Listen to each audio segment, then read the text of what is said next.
The first few videos which I put out, they got between 2 and 3 million views each. I was not expecting this. So much for no pressure. That was the light bulb moment of, people really want this thing.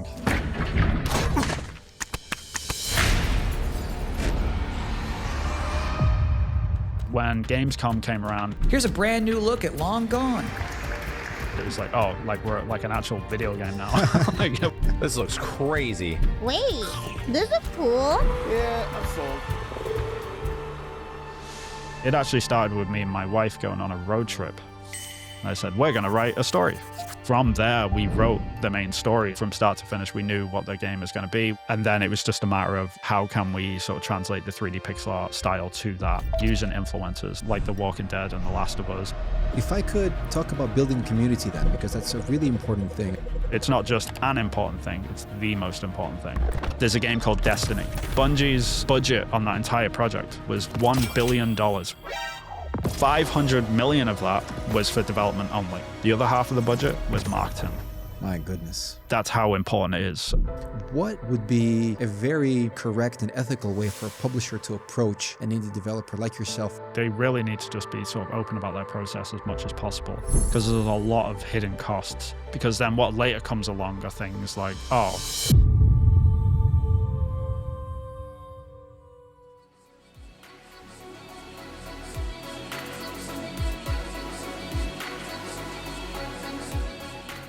Vin, it's such a pleasure to have you on the show. I'm actually really, really thankful to have the opportunity to talk to you because I've been following the project for a very long time.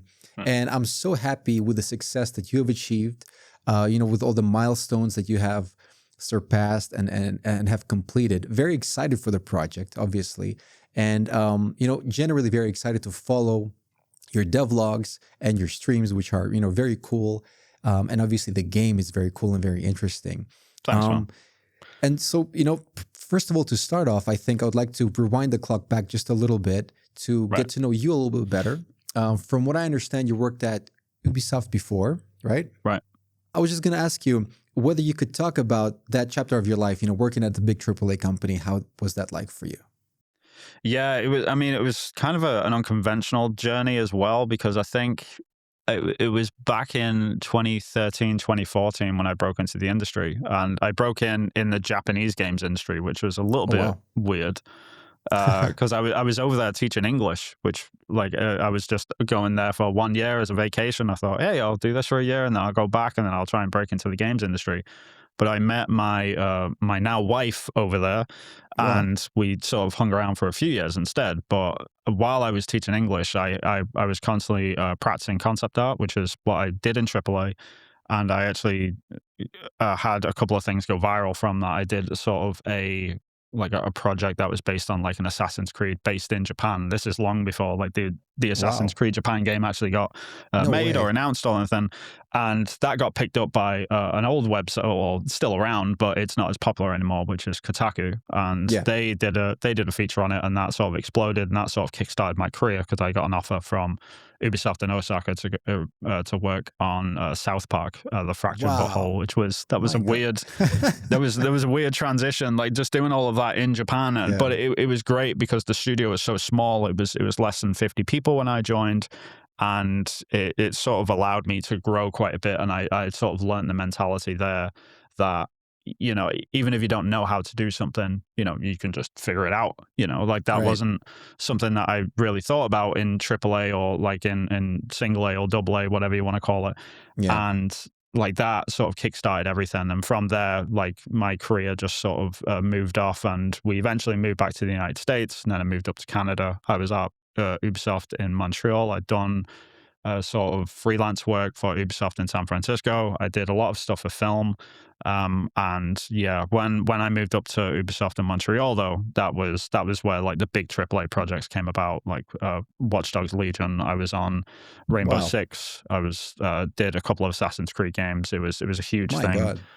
So it was just because of the job that I was in, which was concept art, I was just drawing pictures. So I could jump around projects quite freely, which was amazing because I got to sort of interact with all these different projects, all these different worlds. And the great thing about being a concept artist is just you you're constantly working with leadership in all of these projects. So you get to work with the art directors, you get to work with the creative directors, Ah, yeah, the right. leads and stuff. So you sort of get a bird's eye view of the entire industry, which is really like such a great position to be in when you're learning all of this for the first time. And over the years, I've just sort of absorbed it and tried to sort of learn as much as I possibly can, because there's a lot of people out there that can be quite precious about their work, and but I'm definitely of the mindset of, no holds barred. We just need, it's a puzzle that we need to solve, and like I really learned that from the people at Ubisoft and like the leadership there and working on those projects. It was a great experience. I really really loved working in AAA. Like I think there's a lot of indies out there that are very like ex AAA dev indies that are very Right. jaded about the AAA industry, but I'm not. Like I took from it what I could. I learned a lot. Yes, it is a machine. Yes, it can feel quite soulless at times, because you're just a small piece. But when you're just this huge team pushing that boulder up the hill together, it's such a great feeling when you finally do ship a game and it's just like, wow, look what we did, because it feels like a small village that made this thing, and it's just like, this is crazy. But with indie, it's the complete flipped opposite. Yeah. You're just, everything is you are the village, so it's Right. very different, but yeah, it's great. Wow, that's such an interesting story. So, if I understand this correctly, so you were not involved in game development whatsoever, and this kind of came up, it just popped in out of nowhere, right? You were not expecting It to was, work in the games I had a industry. little bit of a run up. So at university, I studied video games art and design. I Ah, had the ambition okay, to eventually come into video games, got but it. I not in the way that I did. Like I Yeah. didn't expect, because I'm originally from the UK. That's Hmm. where I went to university. I grew up there. And when I went to Japan, I wasn't expecting to break in over there. I thought it'd be a So much longer cool. process, but everything just sort of snowballed pretty quick. Like in retrospect, it happened a lot faster than I thought it would have. But it was great. Like the people over there really like nurtured me at the beginning, and they like, because it wasn't a conventional way. Usually you apply to a studio, like you come in as a junior, and like you've got other concept artists around you that can sort of help you out, and you can figure things out. But that wasn't really the case because the studio was so small. But everyone sort of like gave me room to breathe, and let me sort of grow from that. And even though I was sort Wow, of kickstarted into this industry, it was fantastic. that is really awesome. Truly, very interesting to hear those details. But talking about art, then, um, Mm. so from what I understand, so you were really much into art in your studies and everything. So, how did you fall in love with art? How did you get that passion for art? Was it from your childhood, or did you catch on it a little later? Yeah, it was. I mean, I always drew when I was a kid. Like I was always drawing pictures, and it was interesting because I was really interested in drawing and art, but I always had that, the idea of the stigma that everyone has, like, oh, if you're an artist, you're going to be broke. Like, there's no Yeah, jobs right. out there for Tell artists. me about it. Yeah, like you're wearing the beret at an easel, like crying because you can't pay the bills and things, and Right. like Yeah. that was always in the back of my mind. So I Yeah. thought, this is always going to be like a hobby and things like that. So I almost went into a career in archaeology. Strangely enough, I'm really into Interesting. like history and things like that, Right. and Right. paleontology maybe and stuff. So I was close to going to university for that, and it was my dad that sat me down, my father, and said, you're really good at this art thing. You really should pursue it. And he really like solidified the idea, because again, like I was extremely lucky to have parents like that, because I know there's a lot of parents out there that will say things like, you can't do that, it's a waste of time. But I think my parents had like not, they had a good upbringing, but their sort of adult life, they realized quite a bit that, if you're going to be sort of like just working a dead end job, or you're just going to be working a job that doesn't really bring you true happiness, you might as well like be broke while you do it, at least, Yeah. at least you're happy. Like that was the Yeah. main thing. So, because I think they always pursued that, and they never pursued their dreams. And it dawned on them one day, it's like, I'm not happy even though I've got the secure job. So I Yeah. think they figured that out pretty early, and sort of put that on to me and said, if you're really into this art thing, you love it, you should do it. And it was around that time that I think Halo 2 had just come out, and like Halo 2 came with a DVD, which was like a making of DVD of Halo 2. And I remember seeing, like, this is probably not controversial, but it's kind of counteractive to like the current movements of anti-hustle culture and things. But there was a section on the DVD of Halo 2 where it's just a bunch of dudes. It was like 3 a.m. and they're all half asleep. They're drinking Red Bulls, trying to just finish a build. Oh man, And yeah. a guy like kind of looks at camera at one point, is like, I haven't slept in days. I love this job. And then he like sort of giggles. And I remember that like really stuck into my head. And I was like, I want to do that. Like that, like Awesome, right. just I want it. Like I want something where I'm so passionate that, you know, I'm staying up until 3 a.m. and like I just can't not do it, sort of thing. Yeah. And like all these things sort of happened at the same time. So like watching that and like my dad having that conversation with me, and this course came up for university, it just sort of everything just coalesced into one, and that really kickstarted it. And I realized that, you know, I could combine art, which was my drawing and stuff, and maybe become a concept artist. And that's really where it started to sort of come together, because the realization that every concept artist has when they're young is, oh, you can get paid for this. Like I can draw pictures and I can get paid. Wow, okay, Right. let's see if I can do that. But yeah, it was the start of a long road. But I'm glad that I got on it at that point, because it was sort of, it was a Right. perfect storm of sort of inspiration and motivation all at the same time. But that really was the beginning. Right, right. Oh, that's awesome. Really interesting story, and definitely wonderful parents for sure. Oh yeah, I have a similar, had a similar situation where I actually also wanted to be a concept artist for right. games, and my parents didn't sit with me and say, "Look, it's Yeah, what you like to do." No, but they're yeah. I've very heard the opposite kind. stories a lot. Yeah. No, but I mean, I adore them, and I understand where they're coming from. Yeah, yeah. And so that's all good. All right, so talk to me about then your gamer, let's say, lifestyle, or how did gaming become a part of your life? Like, what were some of the games that you were playing when you were growing up?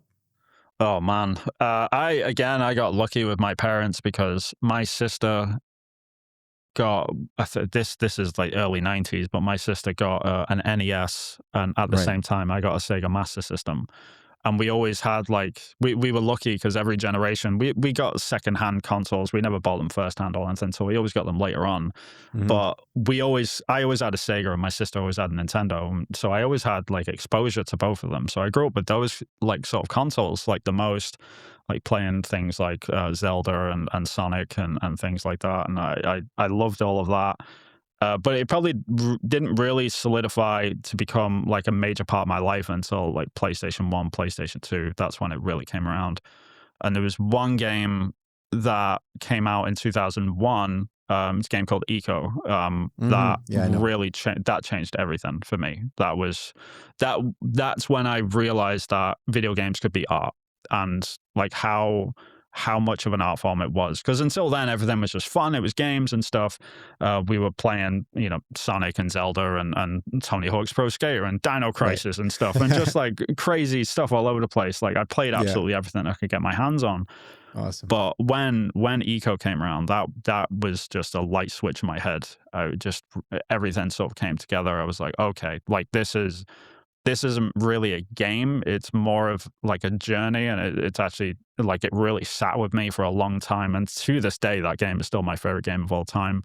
I think it's an absolute masterclass in so many aspects of games development and games design, that it gets referenced even by people today. So, Yeah. like Neil Druckmann's mentioned it, obviously the director of The Last of Us and Uncharted.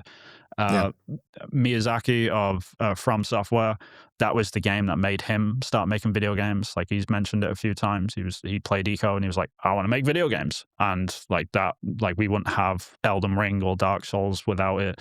Like there's just Crazy. so many, it's had so much influence upon the industry. And I didn't really realize this until later, because it had such a huge impact on me. But it's one of those games that flies under the radar and nobody talks about enough. But it's kind of the grandfather, like of the sort of modern action adventure game, and it sort of set the bar for what you could do without any like sort of UI or UX on the screen and things like this, and just like the artwork and the animation, just the shots, like the fact that it had really no music, it was just all ambient. Like it just did everything so differently, and that was a huge wake up call of this is where games are going. This is what it can be. It can be a storytelling tool, and it can really bring emotion and really like just be a piece of art. And that was a huge moment for me, I think. Wow, yeah, definitely. I remember also playing Eco. Oh God, you brought so many memories right now for Oh me as yeah, well. yeah, Those were some good times. The PS1, PS2 era, probably one of the best games, really. At least I don't know that I remember for sure playing. Um, yeah. so let's then talk about your current project, right? Long Gone, a very exciting project. There's definitely a lot to talk about, Right. but I would like to start probably from its conception. Mm. So, how did this idea get generated, and what led you to eventually pursue this as a full-time career? Yeah, it was sort of a combination of things. So I was always playing around with the idea of pixel art in a 3D space. Like I was always curious what that could be, and I was actually looking through my files not too long ago, and I was doing initial tests for sort of a game that was set in Japan a long time ago. And you played as a Japanese character running through a modern Japan, and it was the first test that I did in 3D with pixel art characters on. So I was Hmm. doing those tests like back in 2013, 2014. I thought this could be really cool if we could make a whole game out of this. That'd be amazing. But I never really had confidence in my ability to do it at scale. It was always Right. just small little, dioramas and little vignettes of what it could be, like making little vending machines and little 7-Eleven convenience stores, Yeah. with Japanese people walking around, and like they were great back then. But it wasn't until years later when I I was doing concept art, we started seeing things begin to shift and change. That it was starting to get a lot more competitive. Things were getting really really difficult, and I thought like, okay, how can I sort of diversify? So if the worst was to happen, if AI takes over or something like that, I don't know. If, Yeah. if all of that starts to happen, then what is my what am I going to shift to? Because if this just ends, which it could, it has for a lot of my peers, like Right. how can I sort of diversify as much as I can? So it was around 2017 that I started playing with the idea of like maybe switching to indie dev. And that's when I started to learn how to program, because I thought I'm going to have to learn how to program if I'm going to do this. So it was more of a pragmatic solution more than anything. Like long before the idea of long con actually even came, and I started doing prototypes, and I came back to the idea of doing the 3D pixel art thing. So I was doing more experiments with that. I was working with other people trying to figure out how to actually build indie games, because concept artists generally don't really touch like engines and stuff like that. Like we're Right. very Yeah. much hands off. Like we hand it off to the people that go and make this stuff. So I had to sort of learn the industry from the outside in that Wow. respect. So it was definitely a process, but over time, like the idea of came around of maybe doing a 3D pixel art game set in the post-apocalypse sort of came about. And it actually started with me and my wife going on a road trip more than anything, because I said to her, we got in the car and I had a notebook, and I said, we're going to write a story for a game. And my wife is amazing like that. She's just like, all right, cool, let's do it. Wow. And Awesome. we had a 4-hour car ride. I just wrote all this sort of stuff, and from there we wrote the main story, and that was back in Wow. like 2018 or something. And Amazing. we like from start to finish, we knew what the game was going to be. We knew how it was going to end. We knew how it was going to start, and that spine of a story has survived. It's still in the game.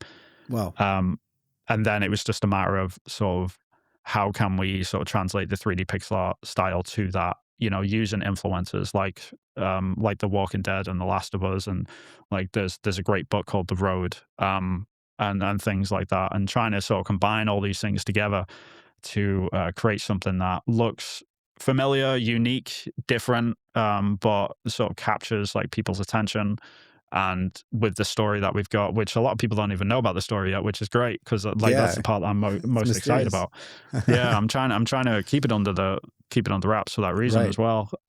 And all of that is like it's sort of coalesced into this project, which it really sort of kicked off, but it definitely came in phases as well. So the game itself, I actually did a prototype back in 20. It was during the pandemic actually. I did a small prototype which was just like the front yard scene Yeah, of the it main character exploded. running around, and I did a few short form videos on that, and I put them online just to see if people would care. Like I had no idea that I was just like, all right, I've got this story, I've got this game idea. I'm starting to like figure out how to make video games. I've done like a couple of little smaller like indie projects, but like nobody cares about them, sort of thing. I was like, okay, let's just see if people are interested in this art style because I've not actually done it yet. And when I put it out on TikTok, that's when it just exploded. Right. The first few videos which I put out, they got between 2 and 3 million views each. So Yeah.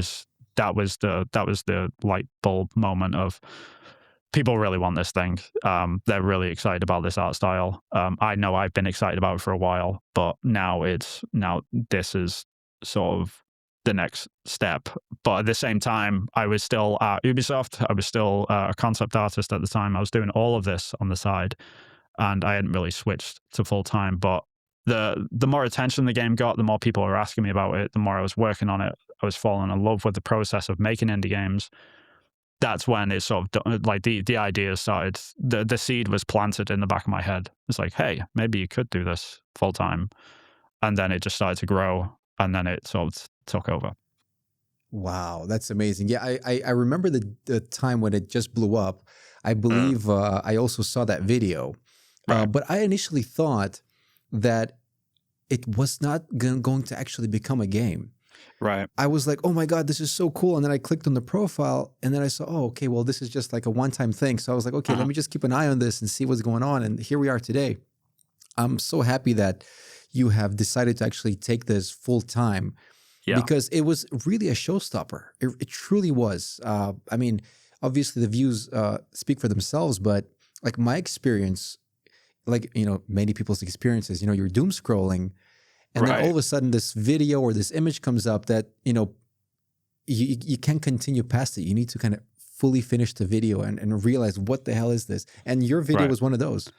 I think you really had got the art style and the atmosphere. Something was there that was really needed for the player base. Yeah, I think like what really did it was I kind of looked into the format of short form pretty early, not on purpose, but I sort of realized pretty quickly that if you don't grab people's attention within the first 2 or 3 seconds, like they're gone. They just carry on scrolling.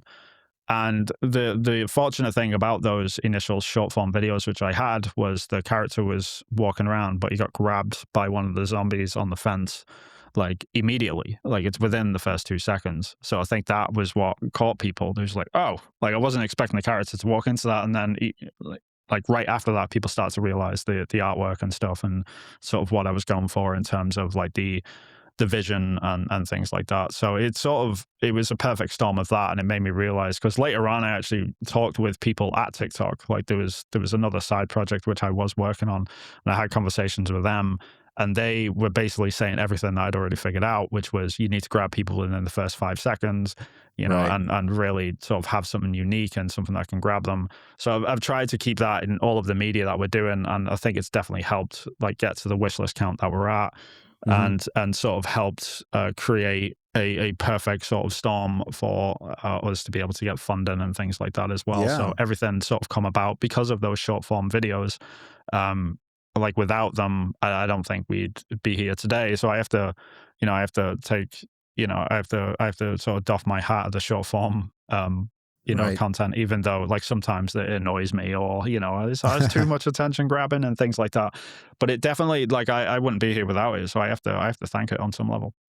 For sure, definitely. I mean, I understand that there's ups and downs for sure. You did mention in your videos that there are sometimes negative comments and this and that, but there's no way around it, right? You're going to have people that will say a few bad things, obviously, but the majority is so very excited. for Right. what you're doing. Yeah. But initially, then when you just posted that video, did you have an inkling of an idea that this could be an indie game, or was it truly just a little, just like, let's test this out and see what happens? Yeah, it was more of like a proof of concept, because the Got way it. Okay. games dev, like you know this yourself, like from starting to sort of dive into game dev, but Yeah. there's sort of milestones that you hit, and like first you do a prototype and then you do something called a vertical slice, and I was sort of Yeah. in the middle of that vertical slice section, because each milestone you sort of check in viability of the game. Yeah. Is this project a viable product? Like, it's cool that it looks great, it's if it's a fun gameplay, all that sort of stuff, that's fine, but will it sell as a product? And that was the main thing of, like, okay, I've got the idea for the game, I know the story, I kind of understand where the gameplay is going to be, but at the same time, I don't know if other people are going to be interested in this. So it was definitely a test to see Right. if other people were caring about it, because at that point I was talking to friends about it. I was like, I don't even know if I'm going to make this thing yet. Like, I knew it was going to be a game, I just didn't know if I wanted to dive like wholeheartedly into just this sort of multi-year project, which nobody's even interested in, like this Yeah. silly little pixel art like zombie game. Like, who cares about this? But apparently, like, a lot of people did. So Yeah. that definitely kickstarted the whole process of, like, okay, how can we get into actual production on this? If I could talk about building a community then, because that's a really important thing, especially nowadays with video Absolutely. games, and especially when it comes to indie games. So first of all, I want to ask you a few questions about 10 Bells, which was one of the other games Yes. that you created, right? Right. So, some time has passed. Perhaps you had some time to think about as to what happened there. Meaning, the game was very successful in its, let's say, viral success, right? A lot of streamers played it. It's like a 96, 97% positive on Steam, right? Yeah. I mean, it's a great game, but it didn't do as well as you expected it to do, although there was so much hype around it. So Absolutely. what are some of the lessons that you learned from that, so that, other developers that are listening could also understand and be more grounded when it comes to their, let's say, virality of their videos Absolutely. and games? Yeah, so with 10 Bells, and the timeline it can be very confusing to people, because all of this virality of Long Gone happened before I started making 10 Bells. And Oh, really? Wow. Yeah, something that I Interesting. realized pretty quickly after Long Gone went viral a couple of times on TikTok was that this is a big project. I don't have the cash or the bandwidth to actually make this yet. How can I sort of figure out a way to do it? And at around the same time, I actually sort of tried to transition out of AAA into a small indie studio, and they were making sort of mobile games, and we had a contract with Niantic, the Pokemon Go devs, and I was a creative director on that project, and that sort of taught me a lot about managing teams and things. But when that studio sort of ran out of funding, and everyone sort of left the company, we hit this point. I say we because there was another developer at that studio as well, Chris Jarvis, who's Acrylic Pixel, who's the co-dev on 10 Bells. We realized around that time that, okay, like we need to make something. It's like, should we unpack like a new project? Should we make a new game? And that's when I came to him with 10 Bells, and we need to just make this thing fast, because I realized that there was another game that came out, and I watch a lot of Japanese streamers, so try and keep up with my Japanese. Everyone was playing a game called Exit 8. And Yeah, Exit 8, yeah. it Trailer hadn't just came out, quite, the movie. yeah, it hadn't quite hit the West yet. Like, nobody in the West was playing it, but I saw the Japanese streamers playing it, and I realized, like, this is going to be huge. And it's Oh, not wow. actually, it's not a huge game to make. Like, you could probably make this in maybe a few months even. Like, it wouldn't be a difficult, I hate saying that games are easy to make, but it was more of a straightforward game to make, is the better way of saying it. So It's the same level repeating, yeah. Yeah, it's one environment. You're just sort of switching things around in the environment. It's just the level of sort of lighting and artistry that you can put into those changes. Like, that was the thing that we knew. And I kind of figured that, like, the two of us could sort of figure that out.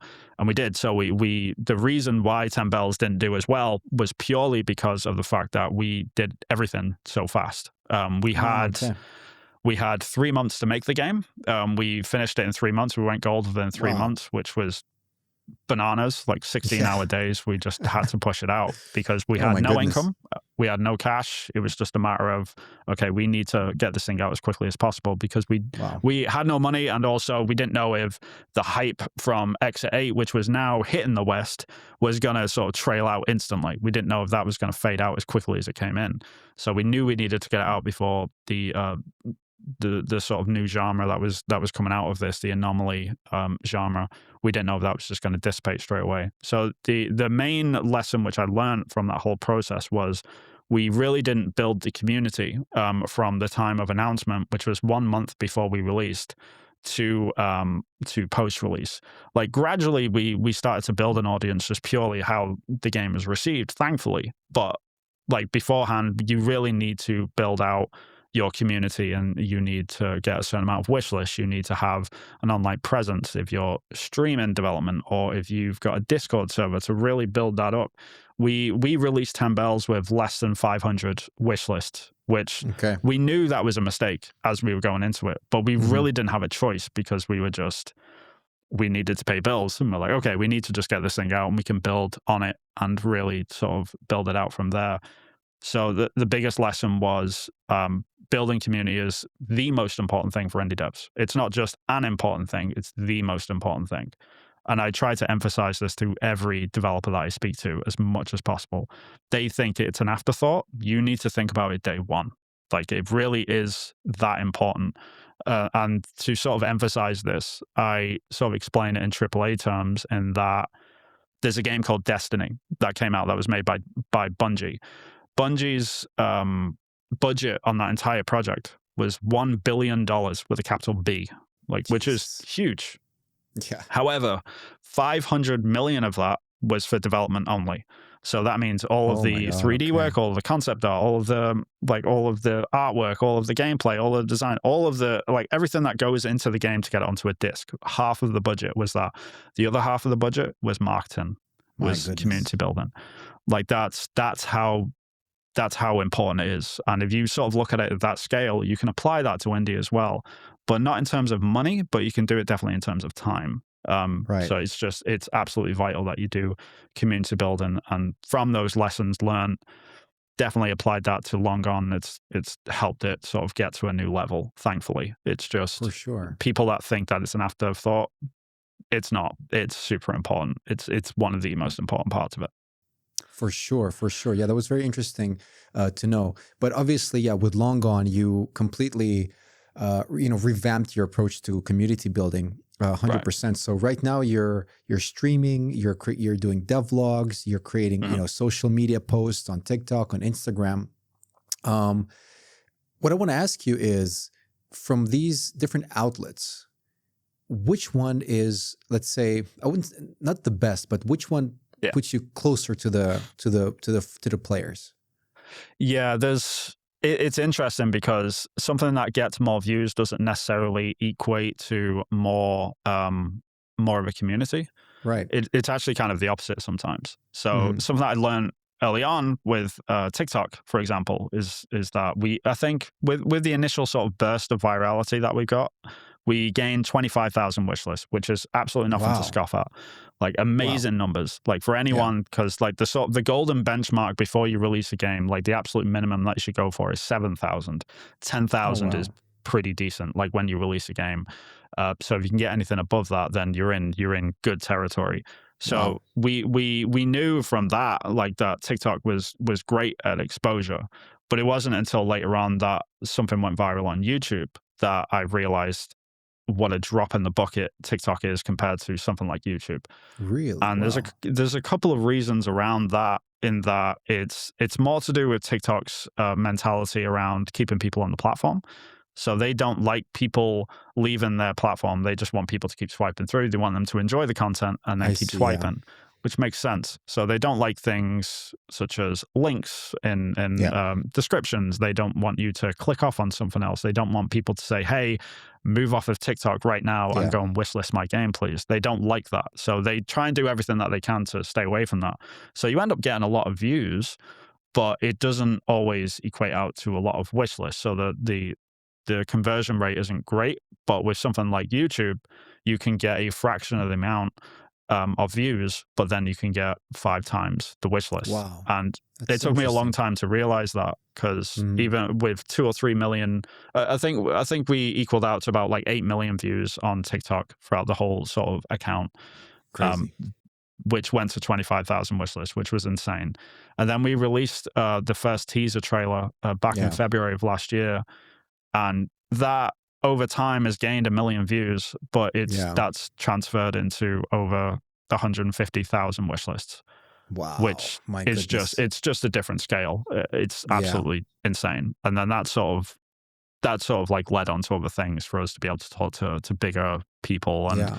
to be able to be featured in bigger places. But across all the social medias, it's really important that you have to keep a goal in mind when you're sort of trying to build a community, or you're trying to build a following in some way, which is, at the end of the day, you're trying to promote the video game, you're trying to promote the product that you're making. You're not just trying to make content. And there's a lot of people that fall into the content bucket by accident sometimes, and they're just, they're okay, we need to make a funny GIF so we can get some likes on this. It's like, okay, but what are the likes doing? Are they bringing people over to the wish list? Are they bringing people over to the Discord? Are these the people that are going to buy the game? And 9 times out of 10, they're not. It's Right. just people that are enjoying the content, which is great content. It's fun and stuff, and that's awesome. But you definitely need to focus on the wish list side. So Yeah. YouTube is great because on their shorts and on their full length, they allow links in their descriptions, which is huge. Like that, like just the sheer amount of conversion that you get from that is astronomical. It's But amazing. yeah, out the social media side, like there is another big thing which we can talk about in a bit that really helps. Like wishlist drives more than these things, but in terms of just purely social media side, YouTube is the way forward, I think, because Wow. they're really okay with people leaving the platform and then coming back later, because they have such sort of a monopoly on like long form Yeah. video. They're comfortable with people being able to do that, which is great Mhm. for us. It's just been fantastic. Wow, that's really interesting to know. And I understand obviously where TikTok is coming from. I get it, but Absolutely, yeah. yeah, but YouTube, yeah, is definitely another story. But you also have a Discord, Hmm. definitely, and you have, and you're also streaming Yeah, your development journey. Now, I have two questions for that. First one related to streaming, if I may, meaning, absolutely. what's it like to stream for develop a game for an audience, right? And Mm, in a way, doesn't it like kind of expose what to expect from the game before they play it or stuff like that? Isn't it yeah. juxtaposition? It's definitely a balance that you have to have. Right. Yeah, I after we released 10 Bells in 2024, I jumped onto I put a camera in front of my face. I did my first devlog, and at the same Yeah. time, I thought, okay, how else can I sort of try and ginny up attention on this game? And I realized pretty quickly there was sort of like a new community building on Twitch, which that was super important, because I realized that there was people like Pirate Software, like regardless of like controversies around them and Yeah. stuff, like Yeah. he definitely exposed like the fact that there is a vibrant community of software and game devs on Twitch, and that community is like one of the best communities on the entire platform, in my opinion. Like they're super nice, they're really welcoming, everyone's really encouraging. People are just there wanting to learn like how games are made. Like there's there's very little negativity on Twitch in terms of software and game dev, which is great. But in terms of like maneuvering me spoiling the game, Yeah. it's we've definitely got mechanisms in place for that. So Mm, I only stream certain areas which I'm making, and then okay. anything that's story related. So because you can pick up items in the game and sort of read things and stuff Yeah. like that.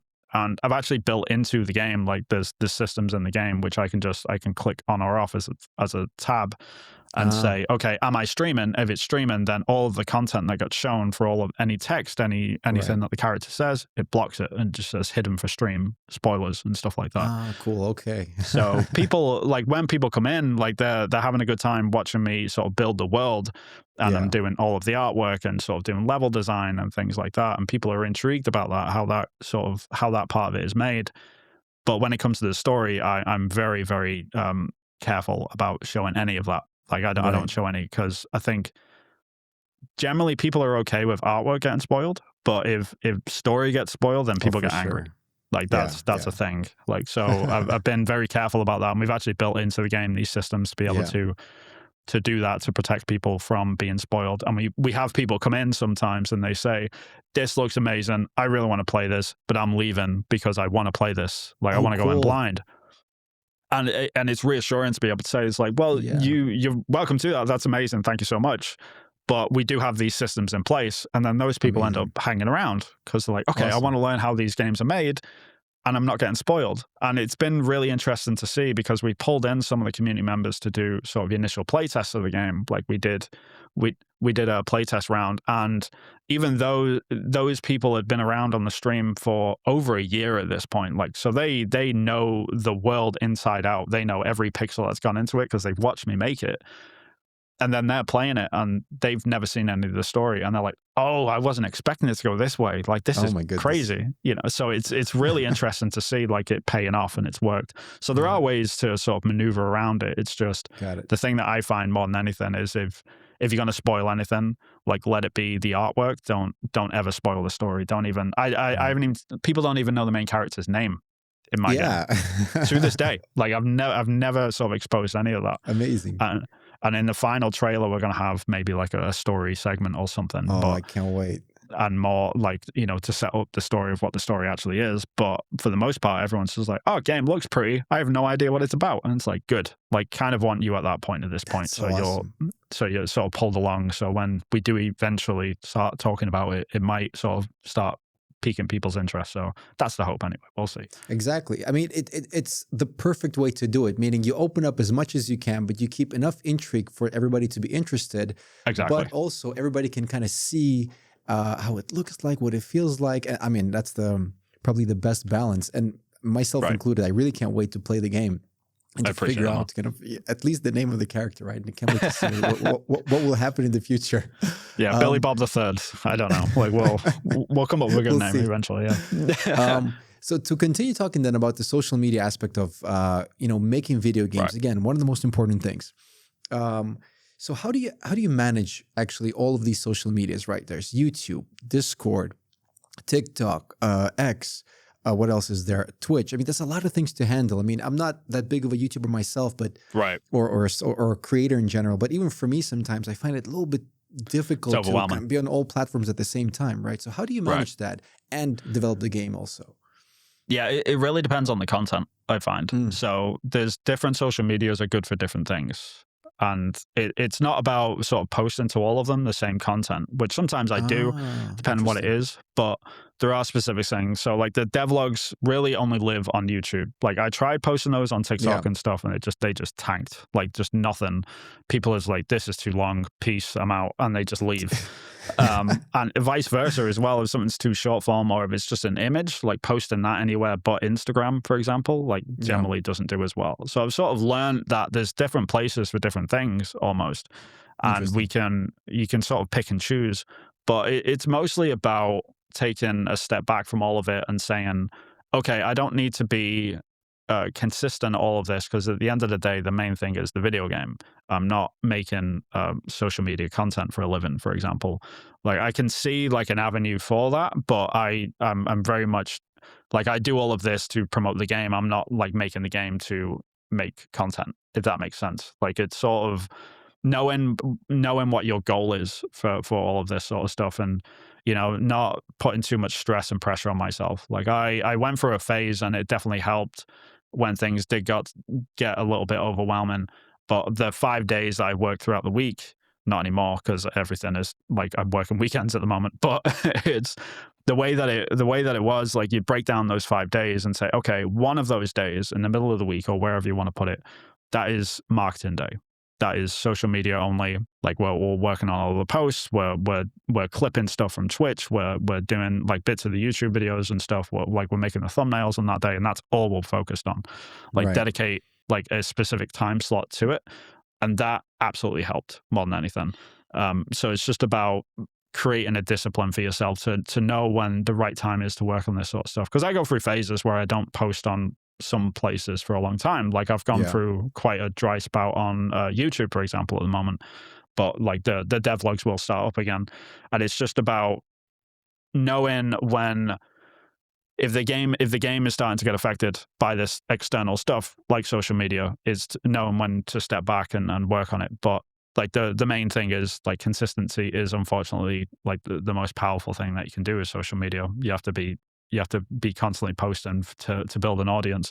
I'm just fortunate enough to have a project which is grabbing people's attention externally from all of that. So when people are interested in the project, they generally go and follow me on social media. So I'm gaining an audience without having to put out too much stuff, which is the perfect spot to be in. Like I recognize like that is a privilege. Like a lot of people don't have that, and I definitely, I don't take that for granted in any shape or form. It's like even Instagram, I don't really post too often, but I think we're at about 35,000 now or something, and that is just slowly built over the past year just by itself. Even though I don't really post that often, but when I do, Incredible.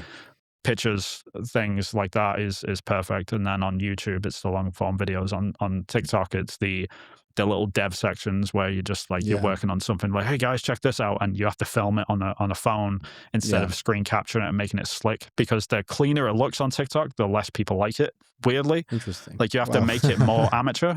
and it's strange, but that's the audience. Like it's a lot of Gen Z kids that are Yeah. well, not even kids anymore. Like it's a lot of Gen Z audience where authenticity is more important than like a slick, clean product, and they Yeah. value that more than anything. So yeah, that like if you ever want like a really interesting sort of journey into TikTok and why it's so powerful towards that, go check out the channel for Bose Audio on TikTok. It's really interesting. It really opens your eyes Ah, because it's ran by interesting. Gen Zers, and Okay. they don't have any like commercial segments or anything like that. It's just them like doing silly jokes and doing handheld cameras, and it's just like the Right. crazy sort of TikTok text over the screen and stuff. And they've really figured out, and their audience is huge now. It's like My I think goodness. it's like to millions. But like if they were just like posting bits of their commercials or whatever, like super slick Bose like stuff, like I don't think anyone would care. But they've tapped Wow. into that market by knowing their audience, and I think it's knowing that as well between the different social medias really helps, especially Discord, because Discord are like those are your hardcore The people. They're hardcore. the Yeah. ones that want everything Yeah. like as soon as you do it, and that's where I post the most because they're the hungriest for the game. They're the ones that are going to be there day one to buy the game. They're the ones supporting Right. me. They're the ones that are more likely to jump over to things like Patreon and things like that. Yeah. So Discord is definitely like the end sort of cycle point of all of this before the game is made. But all of this Amazing. sort of coalesced into one thing, which is you just trying to promote this game as much as you possibly can and just try to get as many eyes on as you can. And it's definitely, it's kind of working right now, which is Yeah. No. weird. Yeah, it's very weird.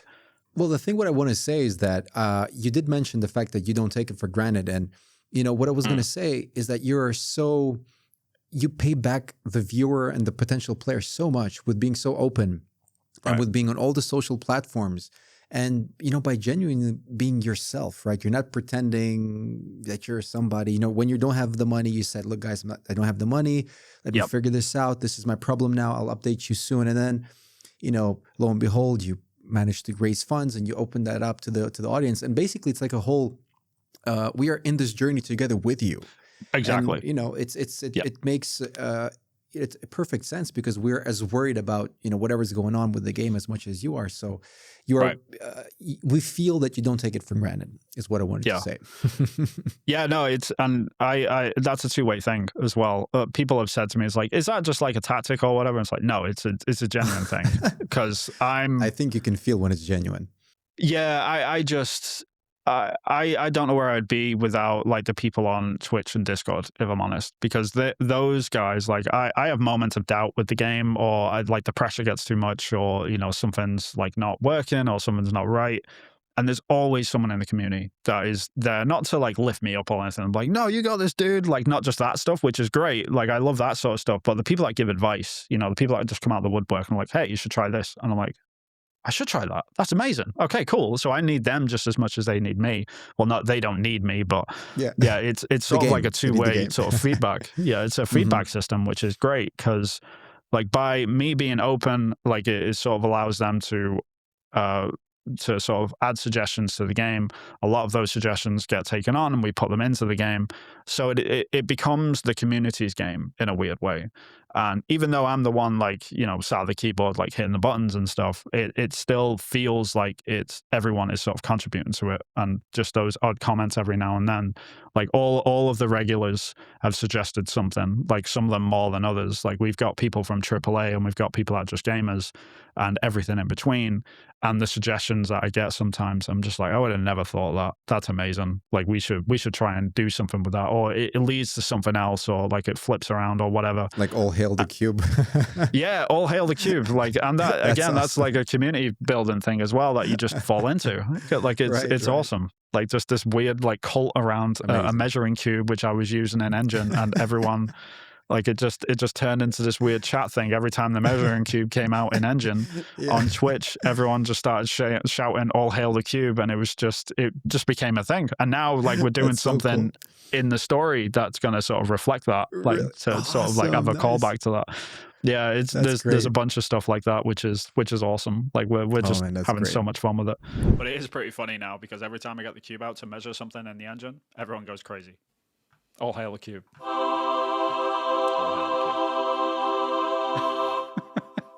All hail the cube. But yeah, the community is amazing. Like they've been there every step of the way, and I don't know where the game would be without them, if I'm being honest. I mean, I wouldn't be here anyway. Like just the sheer amount of wish lists and views and things like that. Like it wouldn't have gotten the attention of the people that funded the game, and how all that came around, and getting the attention of people like Jeff Keighley to have it included in Gamescom and things like that. All of this sort of stuff. I think it's Troy Baker. Yeah, is another one. Like he's been absolutely incredible, and all of that has come from the community. Them just lifting it up and sort of being excited about it and having conversations and really figuring that out. Because at the end of the day, I'm only one person. We've got an artist on the project as well, but I'm the one sort of like hacking in all the code and stuff like that. Yeah. So I've got a doff your hat at the community and how incredible they've been. It's been amazing. Awesome. Well, we're here to support you. That's for sure. Talking about Troy Baker, you've recently went through the casting call for the main character of the game, right? Right. Such an exciting time for you, I think. First of all, two questions, right? I mean, what's it like to get, for example, Troy Baker to push the word out for you? And then how did the whole casting go for you, or how is it going if it's not over yet? Yeah, we're kind of in the middle of it at the moment. I did a casting call on Discord at first because I tried to do everything through Discord because they are like like I said, the most hardcore part of the community, and I tried to tell them everything first before anyone else. So I gave it to them, and we got a couple of auditions through from the Discord server, which was great. And then I put it up onto Instagram, and I thought, maybe we got 35,000 people on there. There's got to be a few on there. So like we were hoping like max we would get maybe like 25 to 50 auditions like total. That would have been perfect, like sort of thing. If we could reach that would have been great. We put it out onto Instagram, and I had no idea that Troy Baker was already following me. He was following the project from the devlogs apparently, and crazy. He was kind enough to share it out, and it jumped from like 1,000 views or something to over 65,000 views, like pretty much overnight. Incredible. My goodness! And obviously, because of who he is, like being a voice actor, he's got a huge following of voice actors already. Yeah. And then obviously his work that he did on The Last of Us, all of that combined, it's kind of created the perfect storm, and it's sort of translated. And we just we just closed auditions yesterday because we were getting so hammered by them, but we got over 300 auditions. So my God, we're still sort of chipping through all of those. And there's some big people in there as well, which we don't know if we can afford or anything like that, but it's certainly amazing just to have people that are, just interested and excited about the project and wanting to be involved, and they see the potential in it, and they're just jumping in, and it's been incredible, man. Like the auditions, like the range of auditions as well, and it's not about like the big people or anything like the people who worked on big things. It's the thing that really inspires me. It's the people that haven't done anything. It's the kids that are coming out of the woodwork, being like, I'm really excited about this game. I've never done any voice acting. Here's my audition, and they're just getting on camera and just doing it. And like just the gall and the balls of doing that. Like it's amazing to see like Right. people getting inspired by the project, and I'm just wanting to like have their go at it, and seeing these unknowns come out of the woodwork, just being like, I really want to do this, so let's do it, sort of Yeah. thing. Like the season Awesome. pros and stuff like that, they're cool and stuff, but like I'm super interested in those guys as well, like the new people that are just coming out of nowhere. Like if we could find Right. an unknown, I think that'd be incredible as well. Yeah, it's a great But it's just opportunity for both. it's super inspiring, man. It's Oh really yeah. cool, and I think that was the angle that Troy was coming from as well. He was kind enough to like he's trying to give back to the community, and he's such a nice, genuine guy. And he I think he's just trying to give a leg up to other voice actors. He's trying to give a leg up to indies and stuff like that. And Jeff Keighley was the same way when Yeah. their Gamescom stuff came around. It's very much, what can we do to help indies and these guys like sort of get a leg up. And it's all around that, and everyone's just trying to help each other out. And there's no money being involved or anything like that. It's just everyone's just excited and passionate about indies, which is it's amazing to see. And Yeah. like everyone's been really, really great about it. Right. No, for sure. And it's a very heartwarming thing to see stuff like that, Yeah. happen, right? When you just see a random post from Troy saying, hey guys, look, Hill is doing a casting call.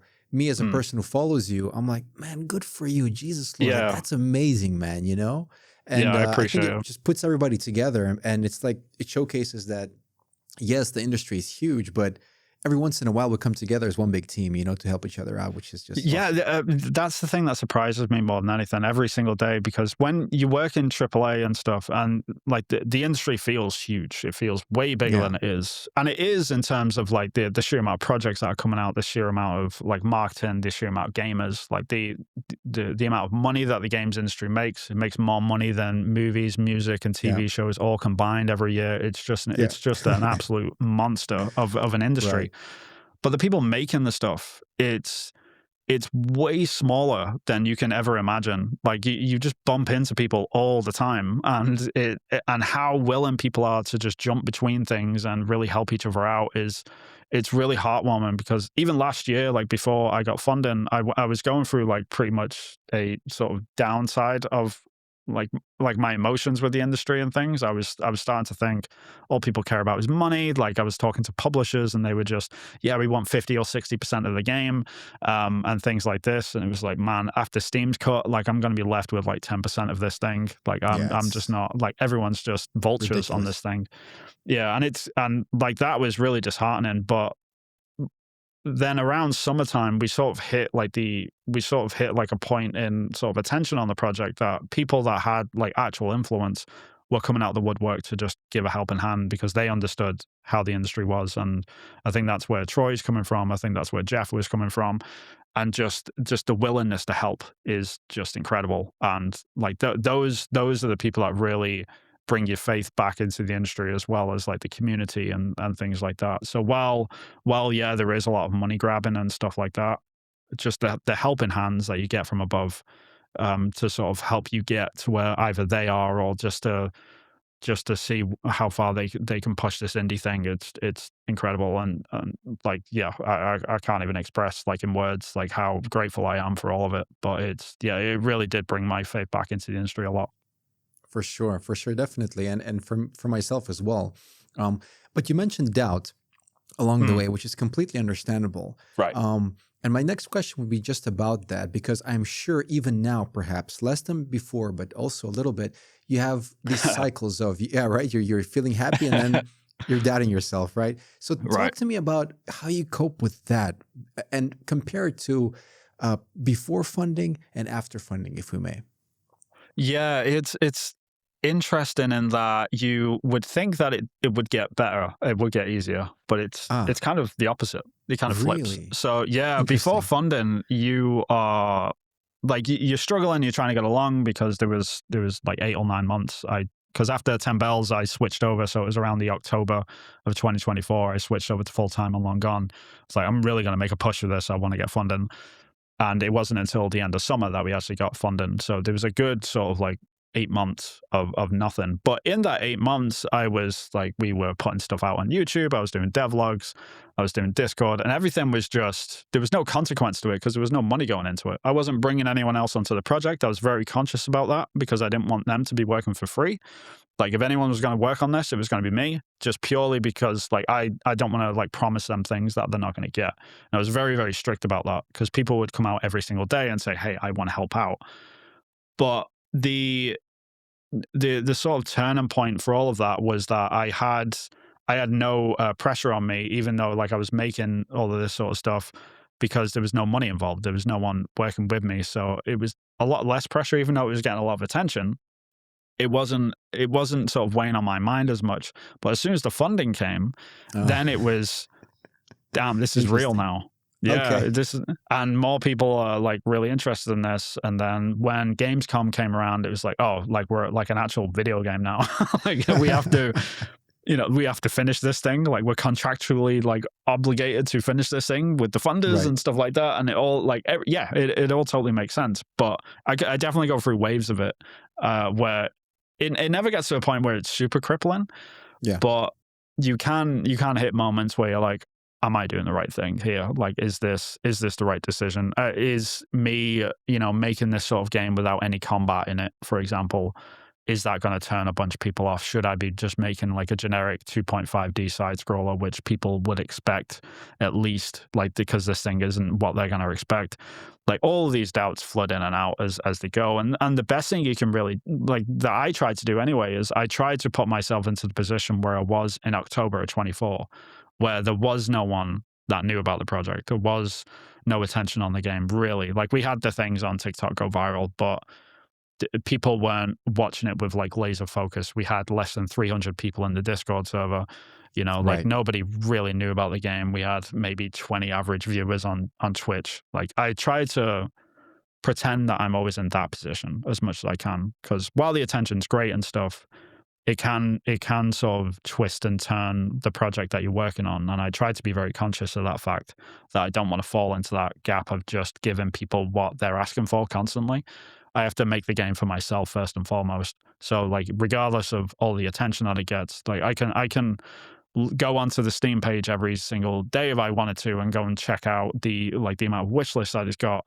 But if I did that, it would cripple me. Like, I never look at stats on YouTube. I never look at insights on Instagram. I just don't do it because it's not healthy for me whatsoever, working on the game. Because all it does is just add pressure. It adds worries. It adds, expectations onto me. And if I was a bigger team or something, and you could sort of offload them expectations onto other people, Yeah. and be like, okay, well, I don't have to worry about people worrying about how the game's going to look because the artist will look after that. I don't have to worry Yeah. about how the gameplay is going to be because the programmer will look after that. But with this situation, I'm kind of doing everything outside of, like, half of the artwork, which I've now got an artist on. Thank you to the funding. But because of all of that, like, every single comment, every single insight, every single spike in algorithms, I have to attribute that to something that I've put out, good or bad.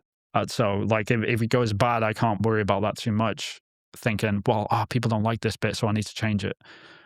Versus, like, people like that too much, and now I need to do that a lot more. Like, I'm just trying to ignore and sort of squeeze all that out of my mind as much as I possibly can, to not think about the attention, not think about the pressure too much. And that definitely helps. And at the end of the day, it is just me in this office. I come in every morning at 6:30 in the morning with a cup of coffee, and I start programming, or I start working on some artwork. I make a cool little fun animation, and it, like that, I have to remember I'm doing this for myself. I'm not doing it for other people, regardless of how many other people are interested in this.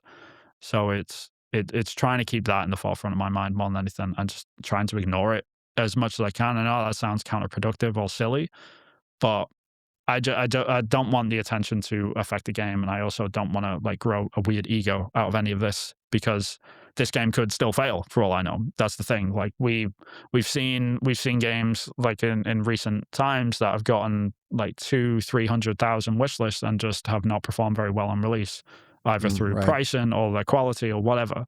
So it's more about just keeping quiet and getting on with the work and really figuring out, while still sort of communicating with the community and stuff, of course. But I don't want to get too too much of a big head before like Yeah. this stuff actually pays off. After the game's done, maybe I'll do a victory lap, but I'm not there yet. So yeah. Right. But we mentioned funding, and I would really like to dive a little deeper into that. So what I want to ask you is, so you've talked to a lot of these publishers that are really like sharks, right? And they reached out to you, or you reached out to them perhaps, but this all happened after the project gained some traction, right? And the numbers that you mentioned, like 50% of the game, are quite outrageous. I couldn't agree with you more. Now, okay, what I do understand also is if you just look at what their business model is, they're looking at the shareholder value. All right, you know, their logic is their logic. But what, in your opinion, would be a very, let's say, open and easy and correct and ethical way for a publisher to approach an indie developer like yourself or like anyone else? Let's take out of the equation Outersloth, because that's a bit of an outlier in the situation, and thank God they exist, which is absolutely, and they're doing what they're doing, which is just marvelous for sure. But let's just take them out of the equation, and in general, what would be kind of your tips, let's say, to these publishers or to anyone who's looking to be a publisher, let's say, to approach indie developers? Yeah, I mean, you've already said the key word, which is openness. It's about being open, because a lot of these publishers, unfortunately, they are sharks, and the way that they operate and the way that they are focused on the income that they're going to get it's a little bit insidious how they sort of approach it, which is they say things like, "Oh, we give you funding, and then we recoup that funding." And also, like, we also need to take a cut of the game, and then there's other sort of hidden costs, and they don't sort of give you all this information at once, and they're not very open about it. They come across like, okay, we're interested in the game, and then they talk about things, but they never actually talk about their business model until they get down to the contracts phase, which is it feels like a massive waste of time and a huge it just feels like weird and scummy, and I don't like that side of it, because it's sort of like everything's sort of hidden away. But it's really disheartening, because I think it's also an education that we need to put onto developers themselves, which is not everyone has to get published. I think for too long, indie devs have had this sort of idea that getting published is this prestigious thing, like we need to get published because that's what real game devs do, right? Like real game devs get published, and they go onto Nintendo or something like that, right? But we've sort of hit a part in the market now where we don't need to get published a lot of the time, and the publishers' expectations have just completely shifted and changed. It's not the same as it used to be when those assumptions first came around. Because back in the day, the way that it used to work was that a publisher would approach, or you would approach a publisher, or a publisher approach you early into development when you are doing a prototype. And then they'll say, okay, we'll fund you until vertical slice. And then we get first dibs on the game to sort of see like if we want to fund it or not. And then if that happens, then we can do like a beautiful corner, or we can, get to the first milestone from there and sort of take it from there to see if it will gain traction. But now it's sort of changed and shifted in that publishers are really only interested in games that are much further along. So you have to sort of be in the middle of development now with an audience already that's built. And the main reason for a publisher, what it used to be, was the publisher would help fund you, and then they would help market the game to sort of distribute it out so it could get to more people. But now they're only funding games which have already like gotten through a bulk of the development, and they're only funding games which are already marketed to the point that they've already got wish lists coming in. So at that point, you have to ask yourself, why do I need a publisher? If I've already done all of this, then what? Like the only thing I really need from them now is the funding side of things. So is it worth you losing 50% of the game for funding? Or is it better for you to take out a business loan for like 5% instead? It's sort of the assumptions and the expectations around all of that have sort of shifted and changed. But for publishers, when they're approaching indies, they really need to just be sort of open about their process as much as possible, because there's a lot of hidden costs. It's not just about saying, this is our recoup amount, this is our funding amount, this is what we take of our cuts. because then what later comes along are things like, oh, we'll need an additional cut from you for marketing the game. We'll need an additional cut from you to, make the trailers or do the key art and things like that if you can't do that yourself. So there's just a lot of hidden things. So it's just about the openness, I think, is most important. And there needs to be a sea change, I think, in the indie sort of publisher scene anyway, because it's definitely getting to the point where it's almost not worth it across the board, especially when we see like breakout successes without any publishers whatsoever. Like Innersloth is a great example. Like they didn't have a publisher. Granted, it took them a long time to get off the ground, but it shows that it can be done. Same thing with Stardew Valley. We're seeing these amazing games come out in the past 10 years, which are just huge and incredible. And they didn't need publishers. It's just mostly around the funding side, which is why I was so interested in Outersloth and I'm working with those guys, because the indie fund, like they've got a personal vendetta against the industry, that publisher side of it, and they care. They're just like, we don't care about like all of this sort of stuff that publishers normally talk about. And I'd had so many conversations with these guys. It was just super refreshing. Again, adding Outersloth to the same pile as Troy and Jeff and stuff. Just they just want to help, and you could tell, you could feel it. It wasn't just about like, how much can I get out of you, please? So it was that was the main thing. So openness is the big one for publishers. Right.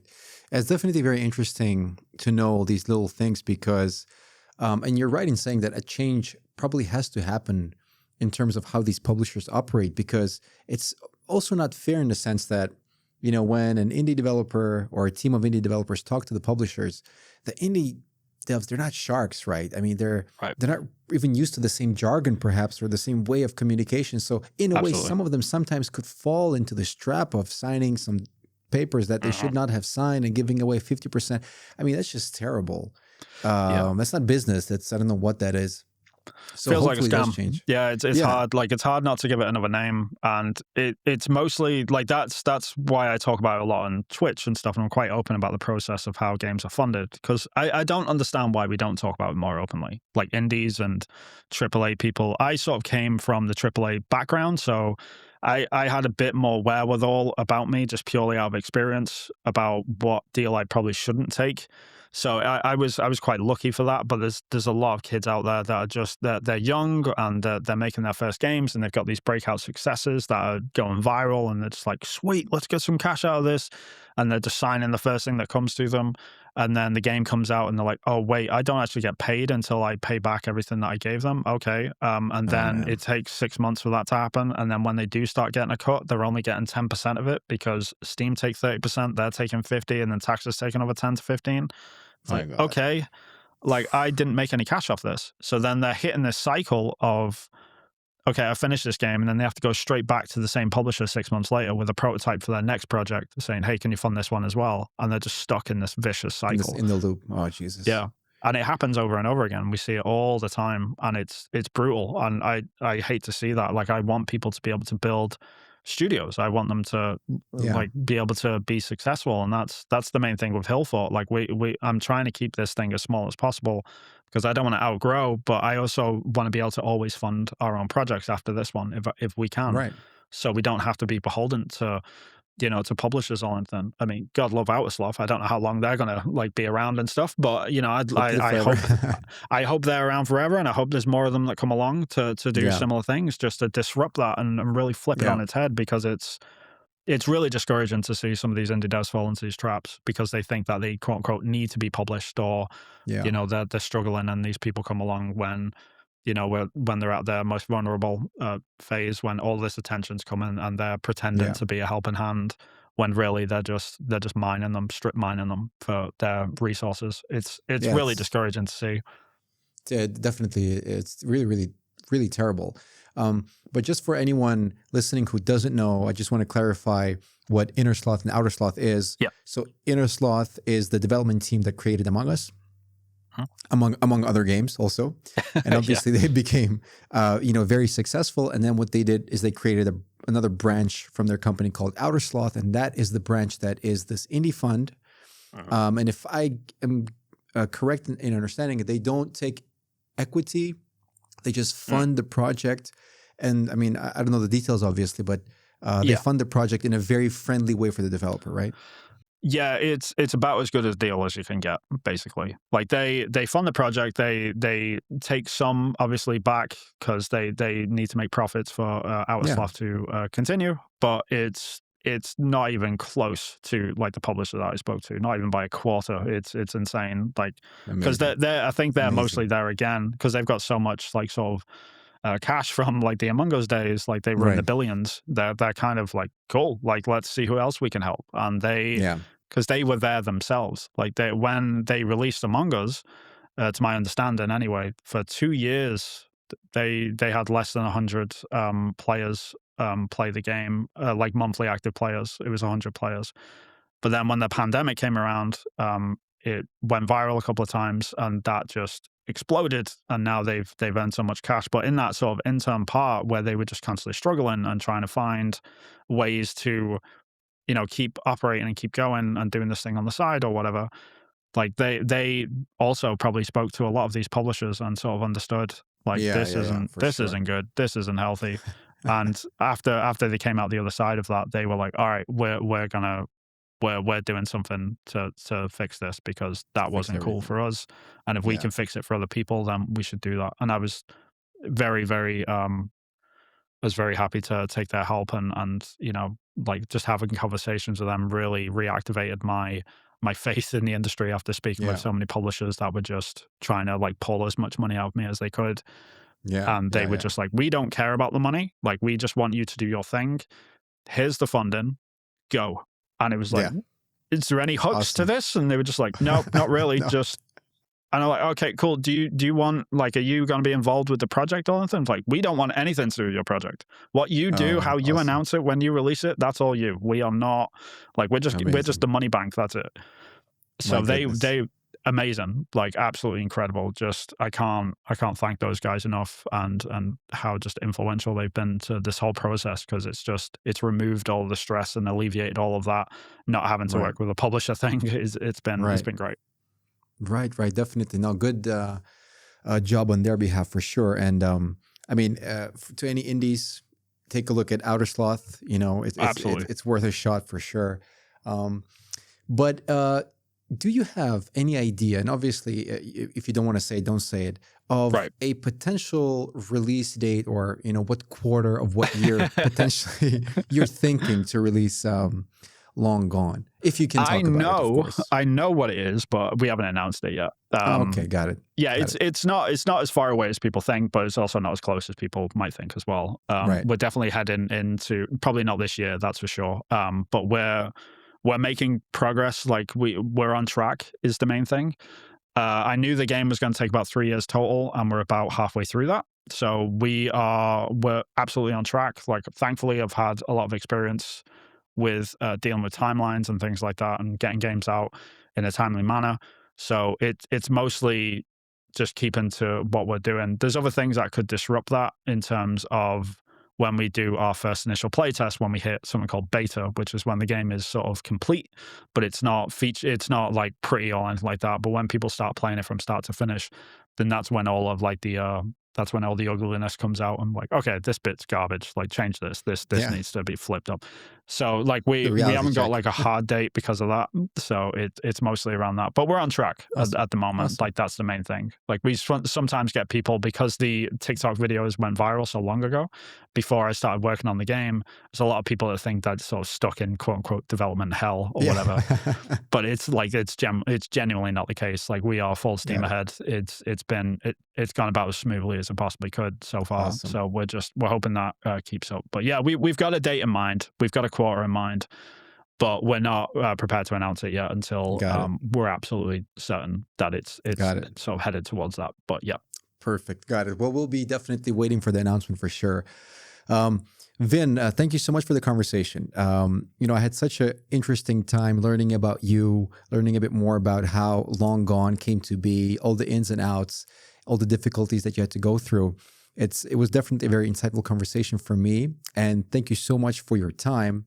You have all my support And I can't wait until the game comes out. I'll be definitely checking it out and keeping an eye on the game's updates as it goes along. So thank you so much for having a I chat with appreciate me. it, man. And thank you for having a conversation. It's really important that, you know, people sort of have insight to this sort of side to the industry. So it's great that you're doing this, and I hope you keep doing it and talking to more folks.